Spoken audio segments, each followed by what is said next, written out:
I remember long back, someone asked a question that if I were to participate in the lottery with the intention of donating the proceeds to the masjid, is it permissible?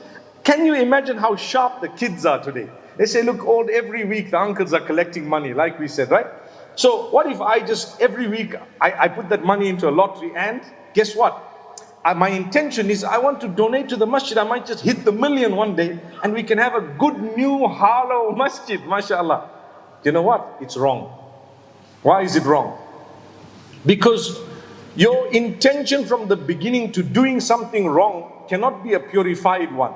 It cannot be a purified one. It is wrong from the beginning. But if you say, I'm going to donate every week, and I'm going to give this money or some money every week, Allah will multiply the reward of it way beyond that entire lottery. But there is another catch to it.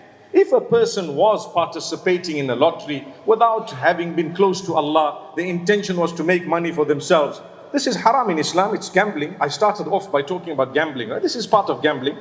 And one day they won, and they won big bucks, mashallah, 1 million, 2 million, let's make it interesting. The biggest one, 100 million, wow. And now he's looking at the 100 million and he's thinking, astaghfirullah, you know what? I need to turn back to Allah. So where did the tawbah happen? It happened after he won, right? Where did the intention occur? The intention of turning back to Allah happened after he had already participated. Now if you get the money, speak to your ulama and your scholars and they will teach you how to get rid of that money or what to do with it so that you are absolved, and someone might benefit without the intention of having done an ibadah, but with the intention of getting rid of something that's not properly yours. Right? So that is a little bit different from a person who goes into it thinking, I want to do good. It's like a thief. A robber says, Robin Hood style, I want to rob the rich in order to serve the poor. We say in Islam it's not permissible to rob. No. As you notice, Robin Hood is not a Muslim name, right? Alhamdulillah. May Allah Almighty grant us ease. My brothers and sisters, in our day-to-day struggles, we should understand, have some deed that you can count on. Something. What are you doing that is a good deed you constantly do? It could be a sadaqah. You might be a person who's helping someone for the sake of Allah. Today we have a sickness. When people are in need, we look at who they are, what they look like, what is it, how can I benefit from this person? So a lot of sisters complain that I'm not pretty enough to receive donations. And I used to wonder, what does that mean? Now we know that sometimes the guys who want to give money, they look at the woman and they see, hey, she's young, she's good looking, just give her, give her something, help her. When you can help someone who you haven't even seen or who might not be of any form of attraction at all in worldly standards, that is sent by Allah to test you. Are you going to help? Fi sabilillah. Now when you help, you're a winner. You are a winner. We have come to you today with Abdullah Aid, and I'm an ambassador of Abdullah Aid. We travel the whole world. And we try to look for people we don't even know. We go to the poorest areas in Africa, in so many other places. What's the idea? To fulfill the duty and responsibility that people have placed on our shoulders to look for those who are in need, no matter who they are. And that's what we're doing. So the same applies with all of us. What is your secret? Good secret. When we commit sins, because we believe in Allah, we are embarrassed if anyone found out. And we cover our tracks. We delete our messages. We format our phones. We have the chats already deleted because we don't want people to notice that, hey, you know what, I'm doing something wrong. May Allah protect all of us. Say Ameen. But we are hiding from human beings. Why don't we hide the good deeds as well? At least one or two. To donate money, people say, I'll donate, but not in the public. I'm not going to put my hand up and say, guys, I'm giving 10 grand, right? 10,000. And then there's other people who put up their hands and donate the 10,000. Now, what is permissible, what is not permissible? Allah answers the question in the Quran.